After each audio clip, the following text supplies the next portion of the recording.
Olá pessoal, novamente aqui nós nos encontramos para mais uma vez buscar um pouco de conhecimento, um pouco de elevação espiritual a partir dessas oportunidades de trabalho que a espiritualidade nos fornece, né, a partir das exposições. E vamos, como sempre fazemos, né, agradecer a Deus por essa oportunidade de trabalho, agradecer a Jesus, aos mentores da casa, porque na verdade são sempre nós que somos os mais beneficiados. Eu, porque a partir do momento que eu tenho que expor um determinado assunto, eu sou obrigado a estudar um pouquinho mais para poder levar isso aí para quem vai nos assistir, para quem vai nos ver. Então vamos agradecer eternamente essa oportunidade de trabalho e que os mentores da casa e que Jesus ilumine nosso pensamento para que a gente consiga discorrer sobre o que foi estudado, falar apenas o que foi necessário e que possamos usar essas informações para conduzir as nossas vidas em todos os momentos, em todos os dias. Que assim seja. Graças a Deus. Pessoal, dando continuidade aos estudos desse livro, A Caminho da Luz, e eu vou fazer questão de colocar ele aqui pelo seguinte, ó. Nós estamos estudando o Caminho da Luz e quem está estudando já sabe, pelo menos é o que Emmanuel fala, que o Caminho da Luz ele fala da evolução humana, da evolução de toda a humanidade. Então ele começa lá atrás, desde de 4 bilhões e meio de anos, né, que são os primeiros capítulos aqui, e ele vai se estendendo. Então ele fala de toda a evolução humana. Tá? E hoje nós estamos no capítulo 17. E o capítulo 17 nós vamos falar sobre a mediunidade, sobre a idade medieval. Mas é uma coisa interessante que eu estava estudando esses dias e é importante que eu diga para vocês. Ó. Normalmente, quando a gente fala de Apocalipse, a gente tem muita dificuldade para entender o que é, porque é um assunto muito complexo. E às vezes tem umas literatura que não chega até as nossas mãos para que a gente consiga entender o que significa os símbolos, o que significa todo aquele simbolismo que é apresentado. E Emmanuel aqui tem um determinado fala que ele diz que tudo aquilo que vai acontecer no futuro está com base no Evangelho, no Apocalipse de João. Então ele fala tudo que vai acontecer com a humanidade tem como base o Evangelho de João. Para estudar aqui, o que eu fiz? Tem duas pessoas, tem dois estudiosos que escreveram livros e que são um desses livros que eu li que norteia bastante a nossa conduta, que norteia bastante o nosso entendimento. Tá? Então é o seguinte, todos já conhecemos o Haroldo, esse livro aqui do Haroldo. Esse livro, ele explica Apocalipse. O outro livro é esse aqui, ó. Que na verdade, ele é fininho, é uma revista, mas as informações que tem aqui é para a vida inteira. Então, para a gente entender de maneira bem clara, sem se esforçar muito, o que está no A Caminho da Luz, pega esses dois, ó. Essa revista, que ela é extremamente ilustrada, e esse livro. O que acontece? Eu vou falar bastante dessa revista aqui hoje. Por que eu vou falar? E por que ela é importante? Porque ela faz uma linha do tempo. Ela diz uma linha do tempo. Você vai encontrar aqui em alguns capítulos que o Emmanuel fala numa data de 1260 anos. Mas da onde veio esse 1260 anos? Ele vai falar em um dia, ele vai falar numa semana, mas é um dia apocalíptico, é uma semana apocalíptica. Por conta disso, eu trouxe o cuidado de trazer esses dois livros para explicar para vocês. Como esses ensinamentos do Emmanuel, esse capítulo, ele não é linear, ele vai e volta, vai e volta. Eu vou fazer algumas referências aqui, eu vou voltar em alguns capítulos, mas vocês, a partir dessa revista, vocês vão saber do que eu estou falando, tá? Então vamos deixar de enrolação e já contextualizei a história, mais ou menos aqui o capítulo que nós vamos falar. E vamos aqui os fatos. Aqui está. Idade medieval. Então ele começa, Emmanuel fala para nós, coloca um subtítulo. Detalhe, pessoal. Todos os títulos que tem aqui, eles vai de 1 a 7. Eu tive a pachorra de colocar o número em todos. No meu caso é 17, capítulo 17, e vai até o 17.7. Então, se eu me referir ao 17.5, ao 17.2, ao 14.5, eu estou me falando do capítulo 4, e se vocês enumerarem os subtítulos, vai dar 1, 2, 3, 4, 5, vocês vão achar rapidinho, tá? Então, Emmanuel dá o seguinte subtítulo: Os Mensageiros de Jesus. Em todo o século VI, de conformidade com as deliberações efetuadas no plano invisível, aparecem grandes vultos de sabedoria e bondade, contrastando a vaidade orgulhosa dos bispos católicos, que em vez de herdarem os tesouros de humildade e amor do crucificado, reclamaram para si a vida suntuosa, as honrarias e prerrogativa dos imperadores. Os chefes eclesiásticos, guindados à mais alta preponderância política, não se lembravam da pobreza e da simplicidade apostólica, nem das palavras do Messias, que afirmara não ser o seu reino ainda deste mundo. Nós estamos falando do século VI. Emmanuel começa a falar do século VI. Veja, até aqui, no século VI, a igreja oficial do Estado do Império Romano é a Igreja Católica Apostólica Romana. Veja que ela já se tornou oficial. Mas à medida que ela se torna oficial, toda aquela mensagem, toda aquela simplicidade do Cristo, do ensinamento do Cristo, ela foi deixada de lado. Nesse novo método, nesse novo entendimento do clero, não havia espaço para pessoas humildes, para pessoas simples, para pessoas pobres. A mensagem do Cristo foi ficando lá para trás. A partir do momento que foi oficializada, que a igreja que a religião se tornou oficial, se tornou uma religião do Império Romano, toda essa simplicidade foi deixada. Veja que até aqui, até esse momento, até esse instante, os ensinamentos, a mensagem de Jesus, ela vinha como na época de Jesus. Eram os mesmos ensinamentos de Paulo, de Pedro, de Barnabé. Então todos eles tinham famílias, todos eles podiam trabalhar durante o dia e à noite eles iam pregar nas casas, nas praças, em algumas sinagogas, eles se juntavam para estudar o ensinamento do Cristo, a mensagem de Jesus. Até Pedro era casado. Veja que depois que a igreja se tornou oficial, tudo isso foi deixado para trás. O clero, representado aqui pelo Papa, pelos bispos, por todo aquele grupo religioso, eles estavam muito mais preocupados com o poder. Então eles renunciaram a uma série de ensinamentos do Cristo, a mensagem de Jesus. E aí eles se fundiram com o Estado. E a preocupação agora era a ostentação, era a vaidade, era poder. Veja que nesse parágrafo ele está falando das coisas da terra. Aqui ele está dividindo em dois planos, que é o plano visível e invisível. O plano visível, que é o primeiro parágrafo desse capítulo, ele está falando das coisas desse plano físico, desse plano material. Vamos para o segundo parágrafo agora.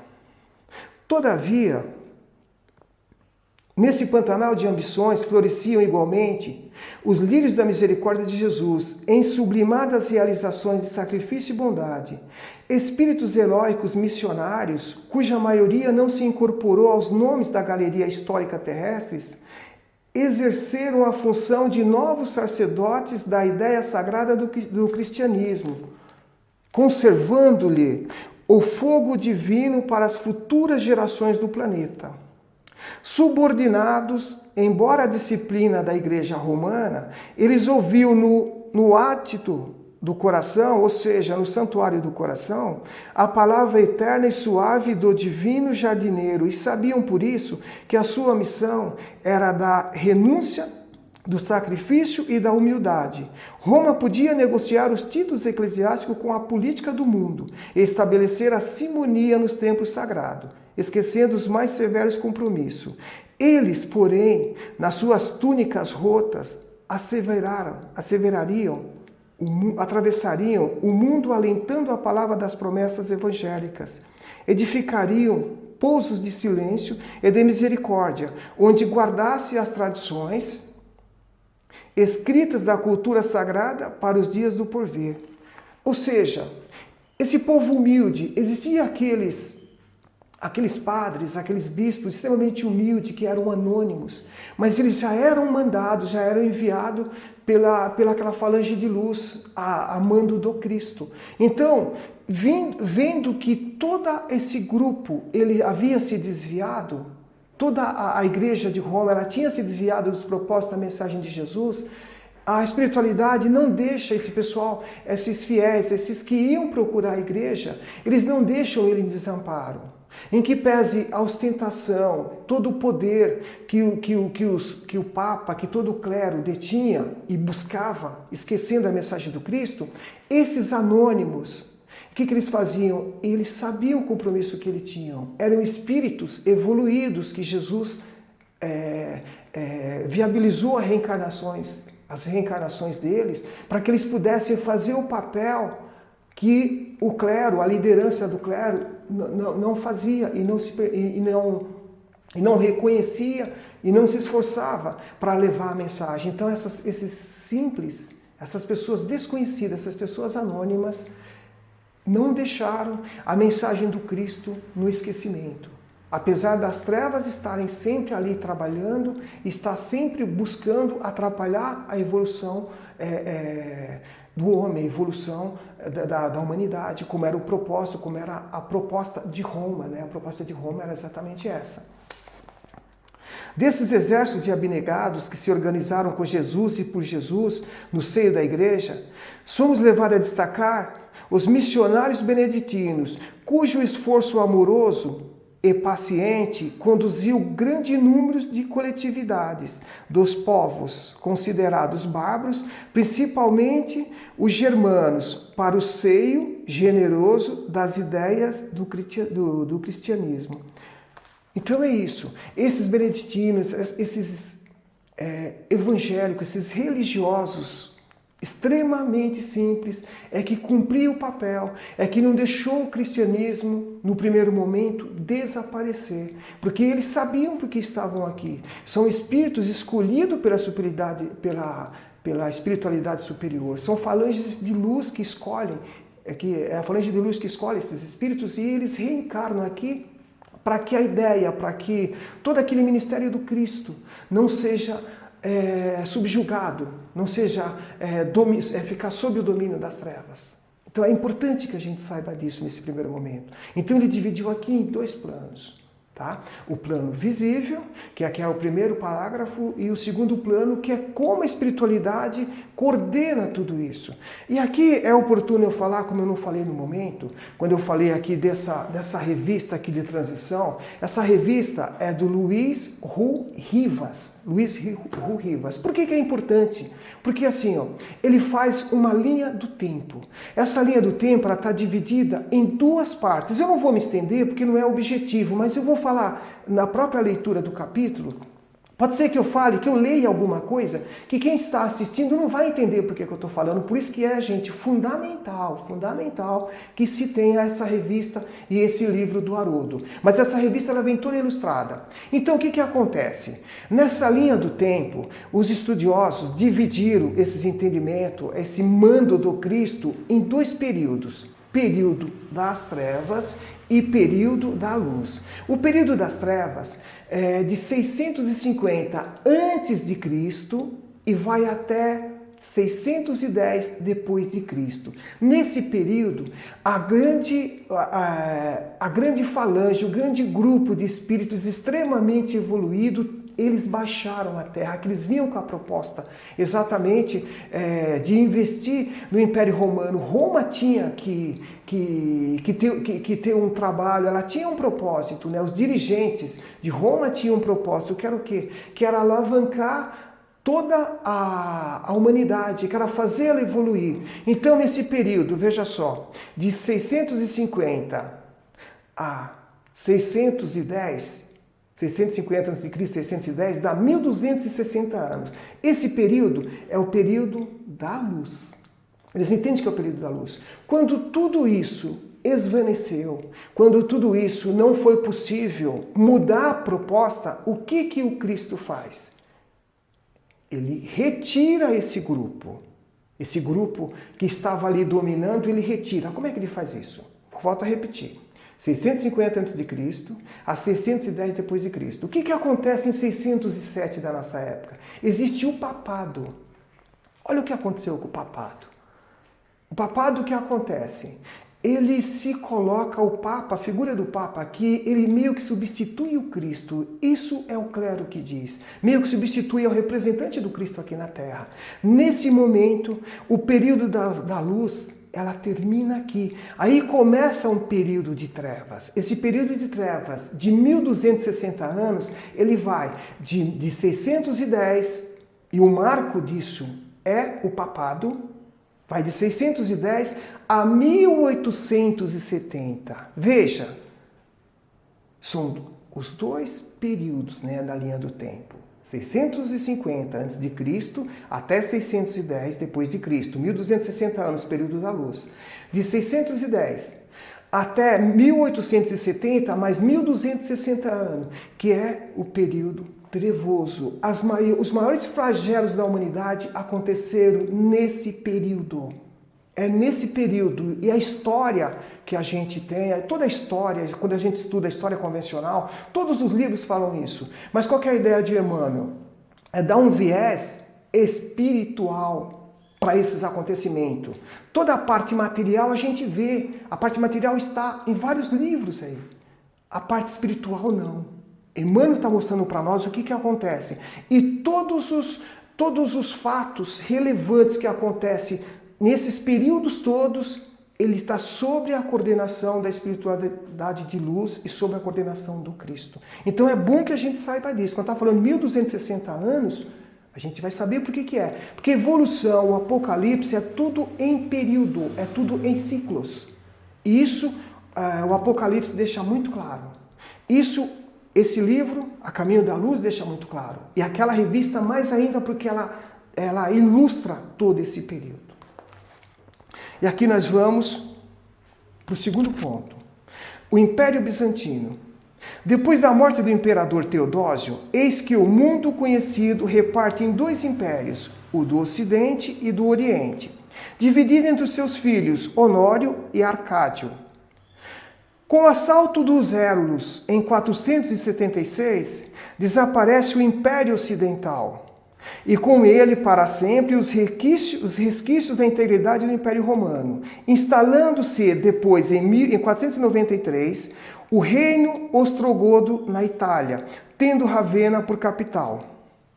Constantinopla é então a sucessora legítima da grande cidade imperial. O Império Bizantino era o depositório da legislação e dos costumes romanos. Um poderoso sopro de latinidade vitaliza as suas instituições. Em vão, porém, as expressões romanas buscam um refúgio nas outras terras com o objetivo de uma perpetuação. O que acontece aqui? Nós estamos falando que o Império Romano ele foi dividido em duas partes. A parte do Ocidente, ela termina em 476. Né, do nosso tempo, no século V. Nesse período que termina isso, começa o quê? Começa a Idade Média. Então a Idade Média vai de 476, ou seja, do século V, até o século XV. Então no Ocidente, o Império Romano termina aqui. No Oriente, a outra parte que está com o irmão, né, ela continua, que é o Império Romano, vai cair com a queda de Constantinopla em 1453. E são cerca de 1000 anos ali no escuro, 1000 anos tenebroso. São 1000 anos que o Império Romano ele tem domínio na parte no Oriente. Tá? Então ele ainda continua.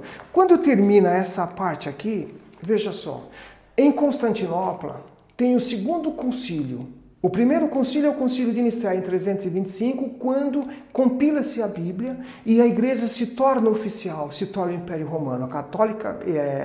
A religião se torna a religião católica apostólica romana. É ali em 325. E, posteriormente, com a criação do papado, a coisa muda, como eu já disse. A partir daquele momento, com a criação do papado, encerra o período da luz. Até aqui, como eu disse, Pedro, Paulo e Barnabé, o trabalho era durante o dia e à noite eles pregavam. E toda a igreja, todo aquele grupo que se reunia, trabalhava dessa maneira. A partir daqui, não. A partir daqui se tornou, o clero virou funcionário da religião. Então era ostentação, era dinheiro, era poder, era ouro. Então a coisa mudou, como eu disse. Então nesse período, a partir do século V até o século XV, foi a Idade das Médias. Nessa idade média, o que acontece? As maiores atrocidades acontecem aqui. A gente vai chegar a falar lá e também já foi falado, mas o que é interessante aqui? É nesse período que é a Alta Idade Média. A Alta Idade Média, ela começa ali no século V e vai até o século X, que é a Alta Idade Média. Nesse período é onde acontece o feudalismo. O feudalismo vai até um pouco mais, mas o auge do feudalismo é ali, porque quando termina a Idade Média, e termina o Império Romano, começa o feudalismo. Lá no finalzinho a gente vai entender por que o feudalismo começou dessa maneira. Por que foi necessário, por que a espiritualidade fez isso. E Emmanuel explica isso muitíssimo bem. Tá? Então aqui, até esse período aqui de Constantinopla, quando houve, em 553, houve o concílio, até aqui havia reencarnação. E a encarnação foi retirada exatamente em 553. Por que foi retirada? Porque existia o imperador aqui, o Justiniano, ele casou com Teodora. Quem que era Teodora? Teodora era uma prostituta e ele casou com ela.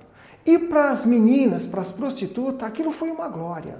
Foi uma glória. E elas começaram, as meninas, as prostitutas, começaram a falar, olha, nós temos uma de nós no império.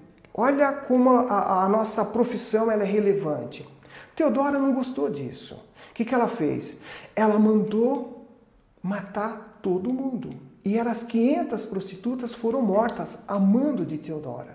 E Justiniano, que gostava muito dela, acabou obedecendo. Porque, na verdade, tanto lá quanto hoje, o homem pensa, a mulher faz o homem pensar que ele manda, né? Isso não mudou nada. Hoje ainda é assim. Mas o que acontece? Ela determinou e ele foi lá e cumpriu. As 500 prostitutas foram mortas. Mas veja, existia a reencarnação na Bíblia. Existia a reencarnação nas Sagradas Escrituras, como o católico fala. Ela entendeu e ficavam falando para ela, olha, você vai ter que reencarnar para você cumprir tudo isso. E aí ela determinou que o Justiniano reunisse todo o clero e retirasse da Bíblia a reencarnação. E aí foi retirado.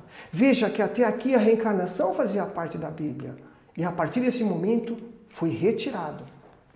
Você vê a mudança que teve, uma mudança significativa a partir da queda do Império Romano e do Papado, que foi em 607. E agora nós vamos para outra... nós vamos terminar essa parte aqui e já vamos para o item 3. Ó. Em vão, porém, as expressões romanas buscam refúgio nas outras terras com o objetivo de uma perpetuação. Homens enérgicos como Justiniano não conseguem salvá-las. Forças ocultas poderosas estavam incumbidas de sua visceral renovação. E não obstante sua resistência milenar, o Império Bizantino, herdeiro dos Césares, ia cair exânime em 1453 ao assalto de Maomé III. Apesar deles tentarem lutar para restituir todo aquele resquício, todos aqueles hábitos, toda aquela cultura do Império Romano do Oriente, eles não conseguiram. Mesmo com Justiniano, eles acabaram sucumbindo. E agora nós vamos falar do islamismo. Antes da fundação do papado em 607, as forças espirituais se viram compelidas a um grande esforço no combate contra as sombras que ameaçavam todas as consciências. Muitos emissários do alto tomavam corpo entre as falanges católicas no intuito de regenerar os costumes da igreja. Em vão, porém, embalde, tentam operar o retorno de Roma aos braços do Cristo, conseguindo apenas desenvolver o máximo de seus esforços no penoso trabalho de arquivar experiências para gerações futuras. Então eles tentaram restaurar todos aqueles costumes que existiam em Roma, mas eles não conseguiram. Os mais dedicados, o que eles faziam? Ficaram compilando certos arquivos, ficavam fazendo anotações, ficavam conservando o que já estava escrito, mas não conseguiram restaurar aquela força impetuosa que Roma tinha, que o Império Romano tinha. Eles tentaram restaurar, tentaram de todas as maneiras, mas não conseguiram. Mas por que eles não conseguiram? Porque a espiritualidade estava trabalhando. Estava trabalhando exatamente, porque não está sob o comando do homem, nunca esteve. Todos nós somos incumbidos exatamente para fazer o que foi planejado, e todos nós temos que trabalhar para um objetivo maior, que é a evolução da humanidade. De um certo sentido, cada um à sua maneira. E todos esses homens que estavam à frente de determinadas lideranças, determinadas instituições, todos falharam. Porque todos eles se desvirtuaram, todos eles se desviaram do propósito da mensagem de Jesus. Em vão, porém, tentam operar retorno de Roma aos braços do Cristo, conseguindo apenas desenvolver o máximo de seus esforços no penoso trabalho de arquivar experiências para gerações vindouras. Numerosos espíritos reencarnam com as mais altas delegações do plano invisível. Entre esses missionários, veio aquele que se chamou Maomé, ao nascer em Meca no ano 570. Filho da tribo dos Coraixitas, sua missão era reunir todas as tribos árabes sob a luz dos ensinos cristãos e de modo a organizar-se na Ásia um movimento forte de restauração do Evangelho do Cristo em oposição aos abusos romanos nos ambientes da Europa. Veja só.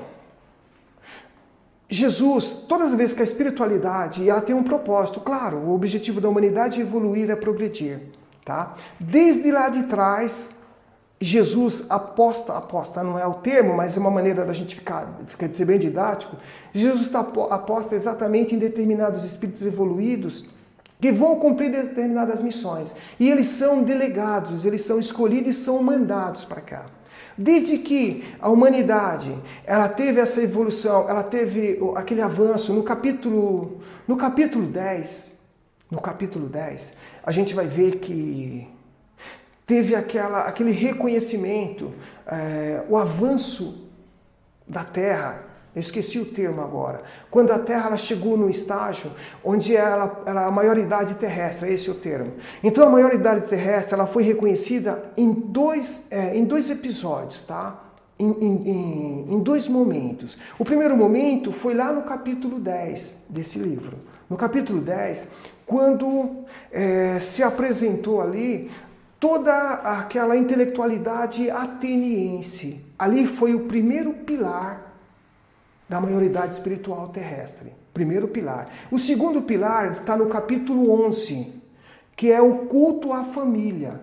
Então, esses dois momentos levaram a Terra à condição mais evoluída, de evolução em estágio espiritual um pouco mais avançado. Então, a maioridade espiritual terrestre veio com esses dois episódios, capítulo 10, que é toda a intelectualidade ateniense, todos aqueles filósofos, Sócrates, Aristóteles, Platão e por aí afora, e o culto à família que o romano fazia muito bem. Até aqui era uma dignidade incrível. Então, esses dois estágios elevaram a Terra à maioridade espiritual, nesses dois momentos, tá? E o que acontece aqui? Numerosos espíritos com as mais altas delegações do plano invisível. Entre esses missionários veio aquele que chamou de Maomé, ao nascer em Meca no ano de 570. O Cristo, quando você percebe que a espiritualidade percebe que determinados missionários estão falhando, porque as trevas sempre estiveram trabalhando junto, no sentido oposto, sempre foi uma força contrária à evolução. Então Jesus, e nós já vimos nos capítulos anteriores, ele mandou 4 entidades evoluídas para tentar resgatar o que Roma fez. Ele mandou Lao Tse,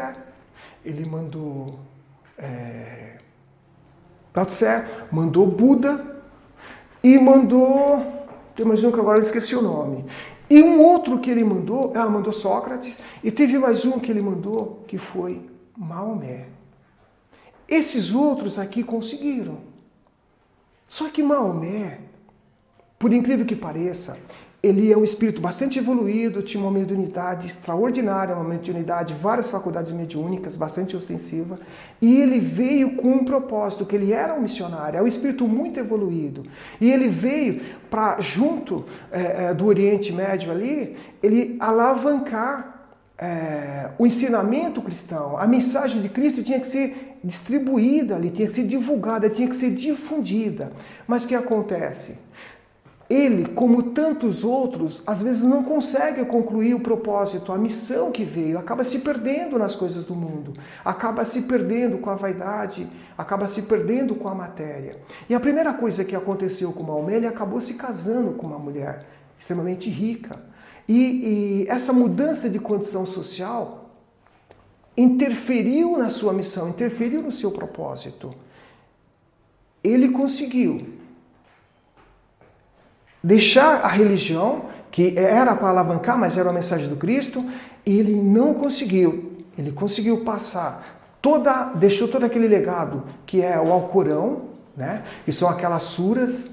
Ele conseguiu deixar isso, mas dentro disso daí, ele não foi até o fim com o propósito. Ele não conseguiu concluir. E no meio do caminho, todo esse legado acabou se desvirtuando. Todo esse legado que ele deixou, ele acabou se desvirtuando. Numerosos espíritos reencarnaram com as mais altas delegações do plano invisível. Entre esses missionários, estou lendo pela terceira vez, gente, tenha paciência. Entre esses missionários veio aquele que se chamou Maomé, ao nascer em Meca no ano 570. Filho da tribo de Quraishitas, sua missão era reunir todas as tribos árabes sob a luz dos ensinos cristãos, de modo a organizar-se na Ásia um movimento forte de restauração do Evangelho em oposição aos abusos romanos nos ambientes da Europa. Maomé, contudo, pobre e humilde no começo de sua vida, que deveria ser de sacrifício e exemplificação, olha só, de sacrifício e exemplificação. Como ele casou com uma pessoa extremamente rica, isso mexeu bastante com a cabeça dele. Torna-se rico após o casamento com Khadija. E não resiste ao assédio dos espíritos da sombra. Veja que os espíritos da sombra estão sempre por perto, estão sempre vigiando.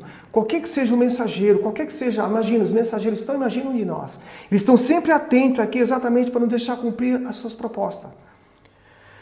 Traindo nobres obrigações espirituais com as suas fraquezas, dotado de grandes faculdades mediúnicas, inerentes ao desempenho dos seus compromissos, muitas vezes foi aconselhado por seus mentores do alto, nos grandes lances de sua existência, mas não conseguiu triunfar das inferioridades humanas. É por essa razão que o missionário do Islã deixa entrever nos seus ensinos flagrantes contradições.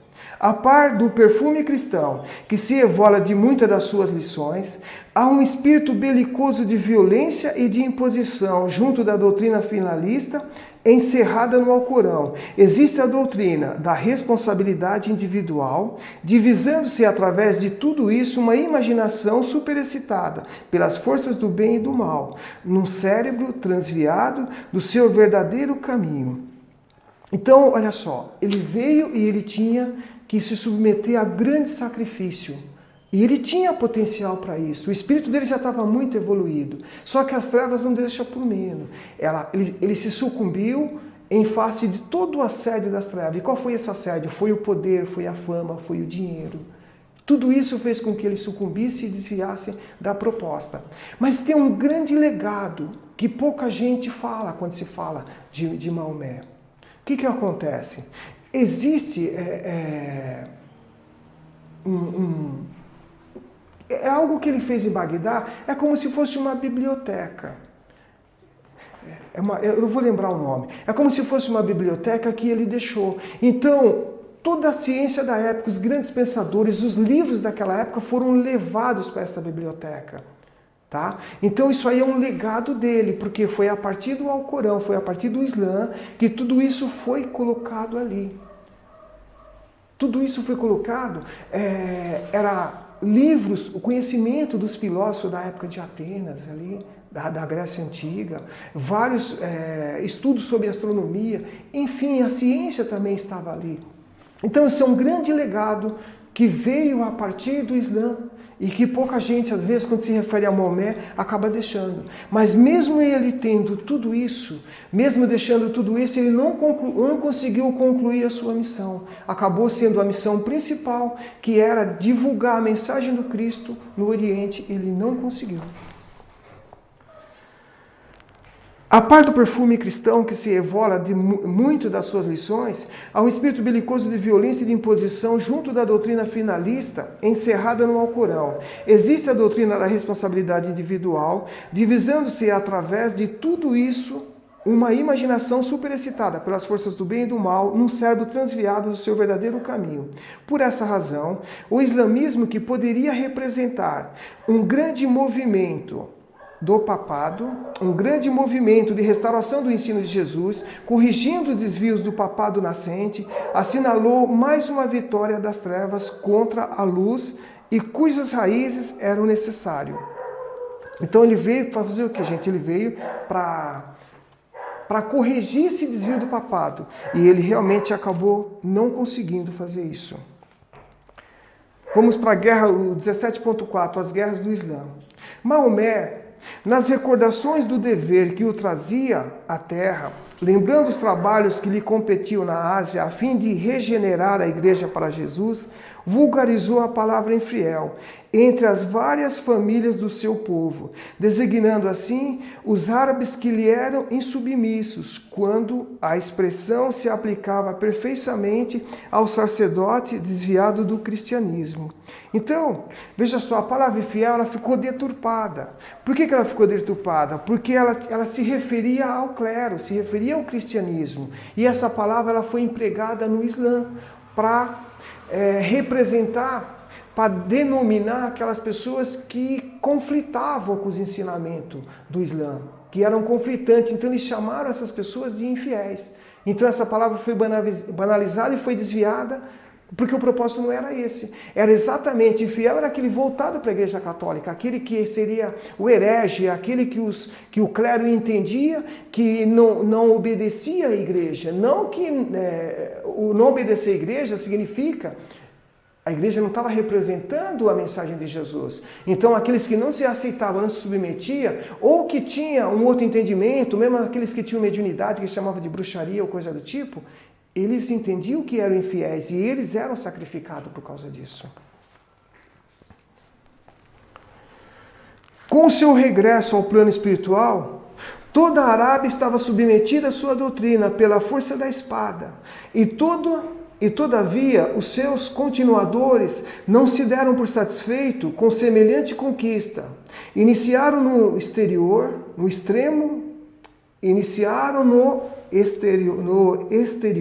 as guerras santas, subjugando toda a África setentrional, no fim do século VII. Nos primeiros anos do século imediato, atravessaram o Estreito de Gibraltar, estabelecendo-se na Espanha em vista da escassa resistência dos visigodos, atormentados pela separação. E somente não seguiram caminho além dos Pirineus, porque o plano espiritual de Carlos assinalaram um limite às suas operações, encaminhando Carlos Martel para as vitórias do ano de 732. Olha só. A coisa poderia se alastrar um pouco mais, mas a espiritualidade só deixou ir até um determinado ponto. Por quê? Porque a espiritualidade tem um propósito e ela nunca interfere no livre-arbítrio. Jamais.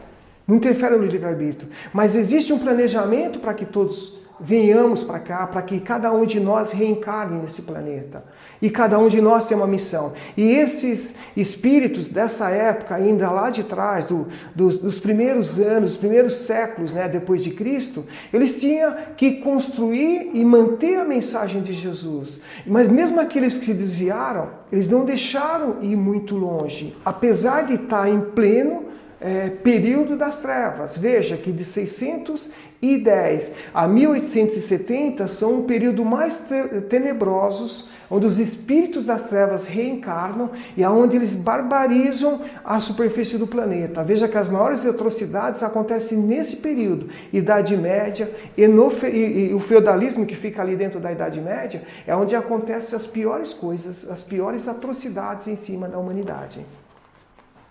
Agora nós vamos num outro ponto, gente, que é o 17.5, que é o de Carlos Magno. Tá? É depois dessa época que Jesus permite a reencarnação de um dos mais nobres imperadores romanos, ansioso de auxiliar o espírito europeu na sua amargurada decadência. Essa entidade renasceu então sob o nome de Carlos Magno, o verdadeiro reorganizador dos elementos dispersos para a fundação do mundo ocidental. Quase analfabeto, criou as mais vastas tradições de energia e de bondade, com a superioridade que lhe caracterizava o espírito equilibrado e altamente envolvido. Num reinado de 46 anos consecutivos, Carlos Magno intensificou a cultura, corrigiu defeitos administrativos que imperavam entre os povos desorganizados da Europa, deixando as mais belas perspectivas para a latinidade. Olha só, nós estamos falando do quê? De reencarnação. Esse Carlos Magno, ele reencarnou nesse período exatamente para tentar corrigir lá atrás todo o desvio que os espíritos que tinham a obrigação de conduzir a mensagem do Cristo, né, que todo o clero acabou se desviando. Então eles deixaram que a coisa fosse até um determinado ponto. Mas as trevas começaram a crescer bastante.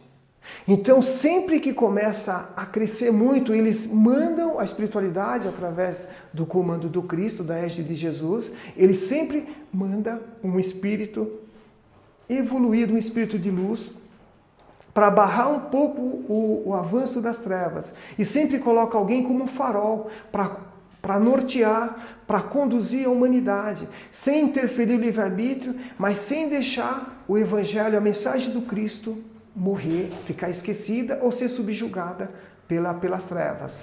No meio de tudo isso veio o Carlos Magno.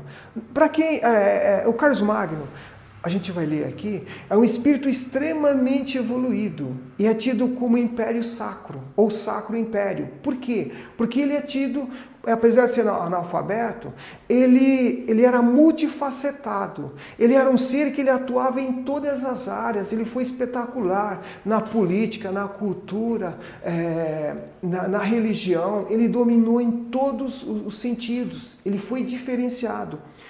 E ele foi um dos que conseguiu impor a sua proposta, o ensinamento do Cristo. Ele foi um dos enviados, dos missionários de Jesus que não falhou. Mas, curiosamente, ele é tido como um ser extremamente bom, extremamente eclético, extremamente maleável. Só que no primeiro momento ele não foi assim. No primeiro momento, para ele impor a fé, ele chegou, não vou te falar a crueldade, mas ele usou de força militar, ele impôs, muita gente morreu, teve algumas guerras, tudo sob o comando dele. Mas mesmo assim ele não falhou. O propósito principal, que era a restauração de Roma, ele conseguiu. Restauração dos bons costumes e dos valores, e da religião, e da fé, e da mensagem do Cristo, ele conseguiu fazer. Veja, ele veio logo, se você comparar ele com Maomé, o que acontece? Ele fez um pouco mais que Maomé e melhor, apesar de ter havido também esses contratempos. No primeiro momento ele era muito rígido, muito rigoroso. E lá no final da vida, já como imperador, ele já foi totalmente diferente, ele cumpriu o que ele veio fazer. Então ele usou a energia necessária, e essa palavra multifacetado aqui, ela é bem empregada, porque mostra como ele era muito dinâmico, como ele tinha uma grande habilidade em determinadas áreas, apesar de ser analfabeto. Ao passo que Maomé, dá até para comparar os dois, Maomé falhou, ele começou bem, só que no meio do caminho ele degringolou.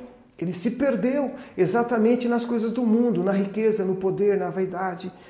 E muito do que ele deixou é mantido até hoje, 1.300 anos. É claro que ninguém implanta isso sozinho, tem todo um grupo ali fora, no seu entorno, tem todo um califado, um grupo que dá sequência a tudo isso. Você vê, são 1.300 anos de luta, até hoje isso está acontecendo, isso não acabou, isso continua acontecendo ainda. Então, Maomé não implantou sozinho, ele foi o líder, né? Ele foi a cabeça pensante, ele foi quem tinha a missão de fazer. Só que foi totalmente desviado. Então você pode comparar Maomé com Carlos Magno, e Carlos Magno ganha disparado nesse contexto, segundo o que Emmanuel conta para nós aqui no livro. Sabe Jesus quanto de lágrimas lhe custou o cumprimento de uma tarefa dessa natureza, cujo desempenho exigia as mais altas qualidades de cérebro e coração. Então, para que Carlos Magno conseguisse cumprir a proposta que Jesus impôs a ele, a sua missão, ele teve que fazer várias renúncias, vários sacrifícios e teve muitas lágrimas no meio de tudo isso. Então ele foi se tornando, se humanizando, evoluindo mais. Ele não perdeu aquela luz que ele tinha quando ele veio. E ele conseguiu cumprir a sua missão, ascendendo mais ainda a sua grandeza espiritual na missão que lhe foi incumbida. Mas antecipando as doces comoções que o aguardavam no plano espiritual, numerosos amigos invisíveis que com ele haviam caminhado na Roma do direito e do dever, cercavam-lhe a personalidade na noite do Natal do ano 800, quando o seu pensamento em prece se eleva a Jesus na Basílica de São Pedro. Uma onda de vibrações harmoniosas invade o ambiente suntuoso, pouco propício às demonstrações da verdadeira espiritualidade. Leão III, o Papa reinante, sente-se tocado de incompreensível arrebatamento espiritual e, aproximando-se do grande trabalhador do bem, cinge-lhe a fronte com uma coroa de ouro, enquanto a multidão designa-o com vozes comovidas e entusiásticas como imperador dos romanos. Veja só. Aqui deixa claro que ele já havia reencarnado em Roma. Por isso que eu falo que o Emmanuel está sempre voltando, ele não é totalmente linear na fala, no ensinamento dele. Ele sempre volta a outros capítulos, ele sempre volta um pouquinho para resgatar, para dar esclarecimento ao que ele vai falar posteriormente. Muito do que nós estamos falando aqui vai estar lá no capítulo 20, no capítulo 24. Tá? Então é importante a gente ter esse olhar para estudar a Caminho da Luz. Então o que acontece aqui? Carlos Magno, ele se recorda, ele tem um momento de êxtase. E aqui fica entendido que o Cristo, no certo sentido, envolve ele aqui. Ou vem até ele, digamos assim, da maneira que é colocada. E até o Papa aqui, o Leão III, ele é tocado. Então o momento aqui ele é sublime. Então vê a grandeza desses espíritos, apesar de ter usado força militar e tudo mais. Mas o propósito que ele teve era muito bom, a intenção era muito boa. E ele conseguiu muito do que veio proposto aqui, do que ele veio executar. Carlos Magno sente que aquela cidade era também dele. Parece-lhe voltar ao passado longínquo, contemplando a Roma do pretérito, cheia de dignidade e de virtude. Seu coração derrama lágrimas, como Jeremias, sobre a Jerusalém das suas dores, agradecendo a Jesus os favores divinos. Decorrido alguns anos sobre esse acontecimento, o grande imperador busca de novo as claridades do além para reconhecer que o seu esforço caía sobre as almas, qual uma bênção, mas o império, por ele organizado, teria escassa duração. Veja, pessoal, nós estamos sob o período das trevas. Nós estamos sobre uma grande falange de espíritos trevosos que estão reencarnados e estão atuando. Então, todo o esforço que ele fez, tudo aquilo que ele trabalhou para conseguir, com a ajuda da espiritualidade superior, ele conseguiu. Mas esse teve uma vida escassa, teve um período curto. Isso não se perdurou, isso não continuou. os sucessores dele acabaram desviando todos esses ensinamentos, tudo aquilo que ele havia feito, que ele havia construído, foi se esvaindo no curso dos sucessores, que não tinham o mesmo compromisso, não tinha a mesma proposta e não estava ali em comunhão com a espiritualidade superior. Então o que ele fez até ali acabou se desvencilhando, acabou se perdendo, ou melhor, enfraquecendo no curso do tempo. E aqui, gente, aqui nós vamos entrar curiosamente, no feudalismo. Veja, o feudalismo ele vai do século 8 ao século 12. O feudalismo foi um período que existiu dentro da Idade Média. E é curioso como o Emmanuel conta o que aconteceu e por que o feudalismo ele foi necessário. Nós voltamos lá atrás, como eu falei, o capítulo 10 e o capítulo 11.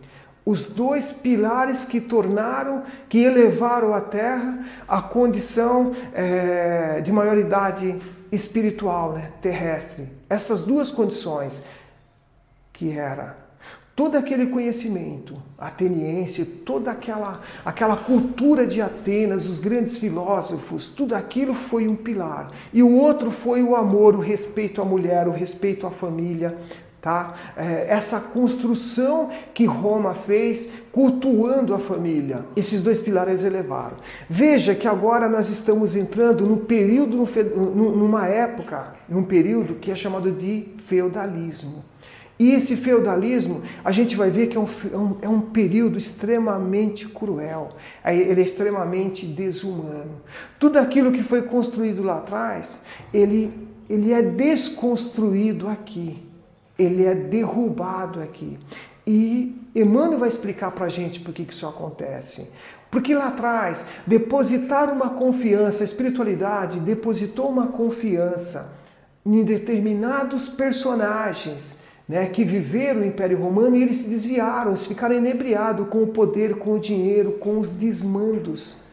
Eles cometeram muito desmando. Com a autoridade que eles tinham, eles não fizeram jus a essa confiança que a espiritualidade depositou a todos eles. Então eles se desviaram desse propósito. E aqui nós vamos ver o que? A lei da causa-efeito. Aqui no feudalismo você vai ver que eles começam a sofrer as consequências do que eles fizeram.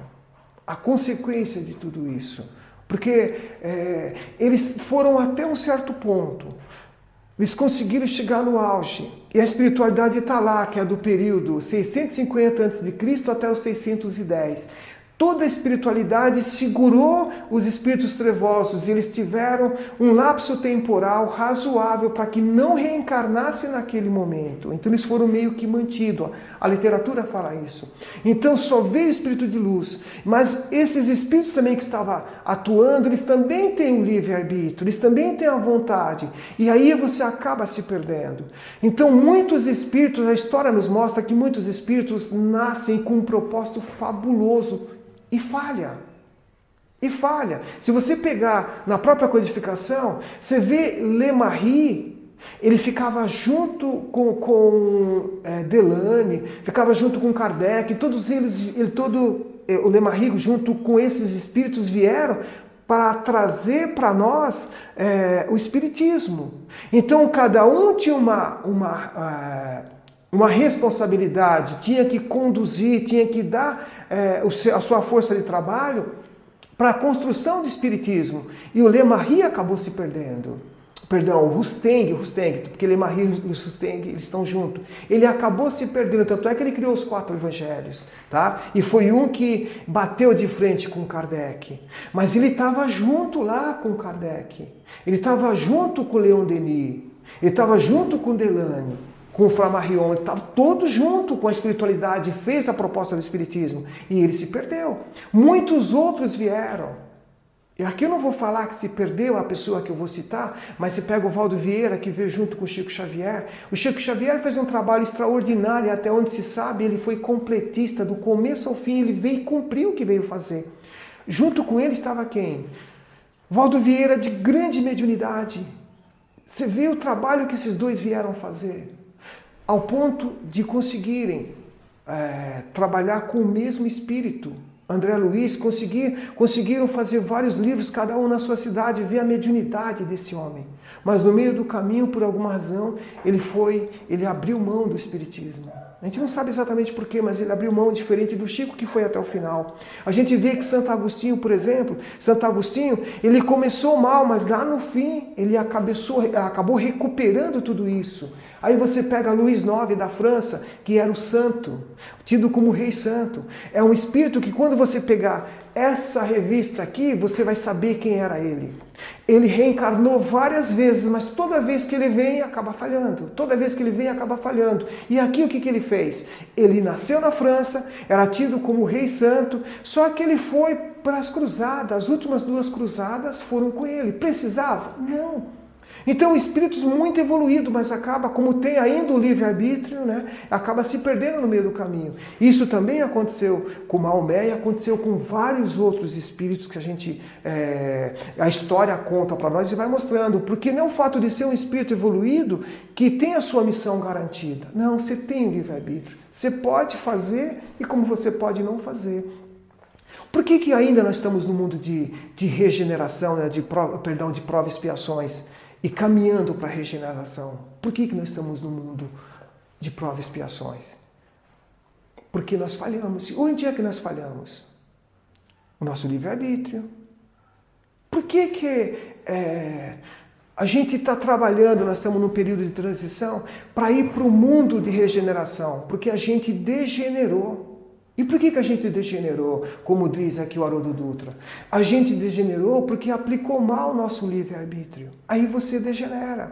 E você sofre exatamente por conta do seu livre-arbítrio, da sua vontade, da sua imperfeição. A gente acaba se desvirtuando. E aí gera o sofrimento. Mas ninguém intercede nisso, ninguém interfere nisso. A gente tem essa liberdade de escolher e de fazer o que bem entender, sofrendo as consequências. E cada vez, quanto mais conhecimento nós temos, seja cada um que está ouvindo uma preparação, uma palestra, nunca você vai sair do jeito que você começou essa palestra. E eu que estou aqui falando nesse momento, alguma coisa que eu acabei lendo nesse livro, o que acontece? Todo conhecimento implica numa responsabilidade maior. O conhecimento te dá uma luz, mas em contrapartida, aumenta a sua responsabilidade na proporção do seu conhecimento. Por isso que a gente responde de acordo com aquilo que a gente já aprendeu, que a gente conhece. Então, aqui o que acontece? Nós vamos entrar agora no feudalismo.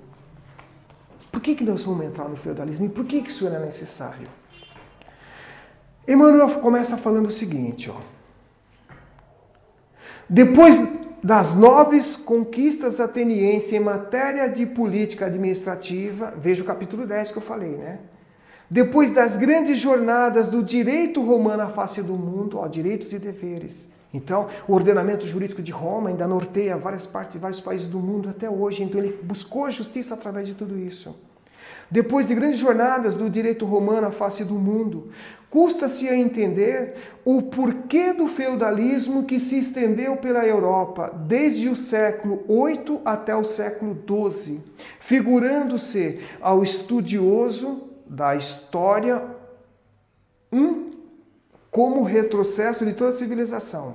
Figurando-se ao estudioso da história, como retrocesso de toda a civilização. O que acontece? Como alguém que chegou na culminância que chegou, Roma, ele pode voltar, ele pode cair e ele pode chegar a entrar no feudalismo. O feudalismo, o que acontece? Você era uma sociedade estamental. Me perdoe que eu não sou professor de história, tá? O que eu sei todo mundo sabe, mas eu lembro dessa parte da nossa aula de história, tá? O feudalismo é uma sociedade estamental, ou seja, não existe mobilidade social. Ali você tem o clero, você tem a monarquia e você tem a nobreza. E você tem o clero, você tem a nobreza e você tem os servos, que são os trabalhadores. Quem não tem um título, ele é subserviente. Tá? Quem não tinha um título é subserviente. Eu não vou entrar em detalhe porque não é esse o objetivo da exposição de hoje. Mas o que acontece aqui? Tudo aquilo que foi conquistado lá em Roma se perdeu totalmente aqui. Todos os direitos que você tinha, você não tem mais. Se você não tem um título, se você não tem terra, você não é reconhecido, você é um servo. Tá? Você não é um escravo, mas você é um servo, você é propriedade, você é parte da terra, você é parte daquela propriedade, você é tido, em tese assim, como coisa, porque você não tem mais o direito. Tá? Você é tido como coisa e você sofre uma série de castigo. Então é uma cultura extremamente cruel. Extremamente cruel, é uma cultura injusta dentro do nosso ponto de vista social. Mas o que o Emmanuel fala? Esse pessoal que está aqui no feudalismo, o feudalismo ele foi necessário para restaurar todos os desvios que aconteceram lá atrás na Roma Antiga. Veja aqui, nós já faz aqui, no primeiro momento, do século VIII ao século XII, no século VIII já faz aqui 3 séculos que o Império Romano caiu, o Império Romano do Oriente. Lógico que no Ocidente ainda continua, que é o período das trevas. Mas por que caiu? Muita gente tentou resgatar tudo isso. Então, esses espíritos que estavam reencarnados em Roma, fazendo todos os desmandos, eles reencarnam aqui no feudalismo. Eles reencarnam para quê? É um tipo de expiação. Então, eles estão resgatando aquilo que eles deveriam.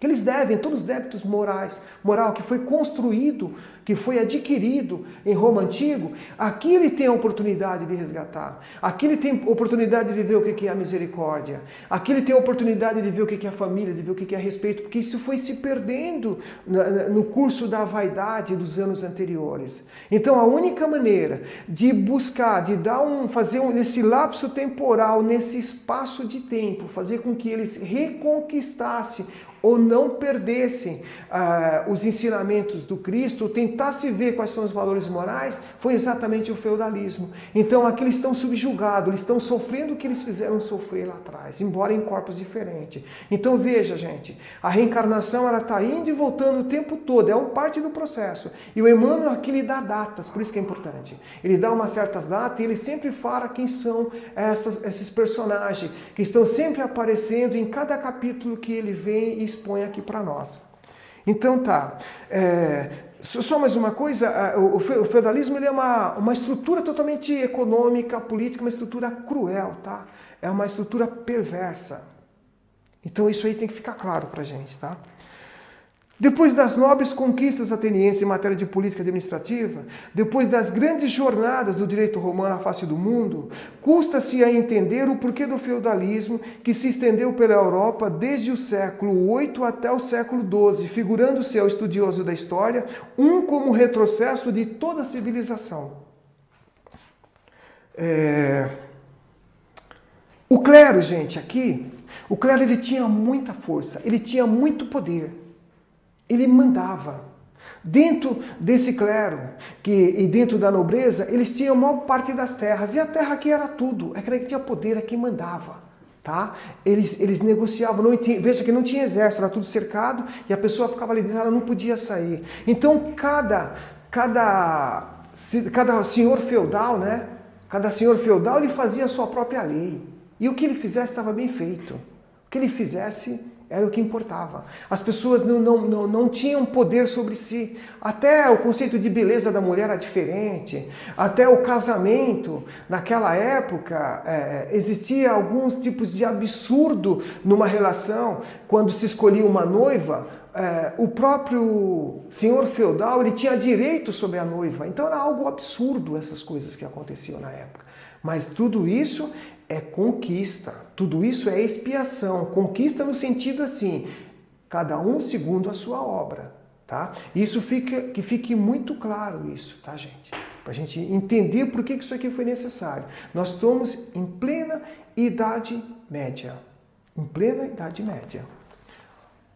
Já aqui no período 12 já está na baixa Idade Média, a Alta Idade Média, ela vai do período 5, Alta Idade Média, ela vai do 5 até o século 10, tá? Do século 5 até o século 10. E nesse período do 8 até o 10 é o apogeu, é o auge do feudalismo, que se faz necessário para toda a sociedade que virá depois dentro do ponto de vista espiritual. Toda a unidade política desaparece nesses tempos de luzidas lembranças para a humanidade.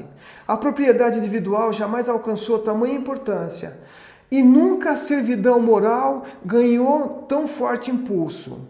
Com semelhante regime, as lutas fratricidas tiveram campo largo no território europeu, disputando-se uma hegemonia que jamais chegava na equação dos movimentos bélicos. Somente as poucas qualidades cristãs da Igreja Católica conseguiram atenuar o caráter nefasto dessa situação, instituindo-se as chamadas tréguas de Deus, obrigando os guerreiros ao repouso em determinados dias da semana, com o objetivo de comemorar as passagens da vinda de Jesus Cristo e defendendo-se a paz com a periódica cessação das hostilidades. Veja, pessoal, nesse período da Idade Média, até 1453, né, que é o Império Romano do Oriente, ele cai com a queda de Constantinopla em 1453, mas desde lá de trás, todos esses séculos, tivemos a Inquisição, onde se matava milhares e milhares e milhares de pessoas. E a Inquisição ela foi muito mais forte ali em Portugal, na Espanha. Enfim, ela foi forte em vários países, mas na Europa, na Espanha, ela se sobrepôs. Ela foi, assim, de uma crueldade absurda. A Inquisição, as cruzadas tiveram várias cruzadas e começou lá no século XI, lá em 1090 e pouco mais ou menos. Teve a primeira cruzada, foi cerca de 6 ou 8 cruzadas. E qual que era? Era a luta contra os muçulmanos. Eles queriam reconquistar a terra sagrada lá de Israel, né, de Jerusalém. Eles queriam trazer de volta, porque estava na mão de quem? Estava na mão dos muçulmanos. Então eles queriam trazer. E aí se mataram muitas pessoas, morreram muitas pessoas em nome de Jesus. Então foi um período, realmente o período das trevas. E veja só, sempre é causa, ação e reação, causa e efeito. Muitos dos que estão morrendo aqui, que estão sofrendo aqui, é por conta do que está acontecendo lá atrás. E como houve essas cruzadas, todo esse período, o que aconteceu foi enfraquecendo o feudalismo. O feudalismo foi enfraquecendo, como a terra estava concentrada na mão desse povo, acabou saindo da mão dele, o comércio começou a se expandir, as cidades começaram a crescer, porque eram todas muradas, elas começaram a crescer. Então uma nova sociedade foi saindo dessa situação cruel, dessa situação trevosa, absurda. Então uma nova sociedade surgiu, mesmo tendo toda essa coisa, essa atrocidade que foram as cruzadas, mesmo daí o Cristo tira muita coisa boa, que são essas mudanças. Dentro do pior ele tira algumas coisas boas que servem para as vidas futuras, que vem o ensinamento futuro. Então essas novas cidades, novas sociedades, elas surgiram a partir dali com a expansão do comércio, porque as fronteiras foram abertas, né? A partir dessas cruzadas que acabaram levando o feudalismo ao declínio. E agora, gente, eu sei que eu estou indo além do que normalmente eu vou, pessoal, mas é um tema que eu estou falando aqui, é só para a gente ter um norte, tá? Eu sei que é meio enfadonho ficar ouvindo, você fala mais de meia hora, 40 minutos, parece enfadonho. E realmente é. Mas isso aqui é só o norte para a gente ver o quanto a gente precisa ler. E esses livros que eu trouxe, eles vão te dar todas as dicas. Aqui é só o norte para você começar a estudar, para você entender e acompanhar todo o ensinamento desse livro A Caminho da Luz. E aqui, já vou para o finalzinho, que são as razões do feudalismo. Esse regime, todavia, é facilmente explicável. A missão de Carlos Magno houvera sido organizada pelo plano invisível, como uma das mais vastas tentativas de reorganização do Império do Ocidente. Mas observando a inutilidade do tentame em virtude do endurecimento da maioria dos corações, as autoridades espirituais, sob a égide do Cristo, renovaram os processos educativos do mundo europeu, então no início da civilização atual, chamando todos os homens para a vida no campo, a fim de aprenderem melhor no trato da terra e no contato com a natureza. Só o feudalismo poderia realizar essa obra, e suas normas, embora grosseiras, foram apropriadas na escola penosa das aquisições espirituais, onde a reflexão e a sensibilidade iam surgir para a construção do edifício milenar da civilização do Ocidente. Pessoal, Esse é o capítulo 17, o item 7, razões do feudalismo.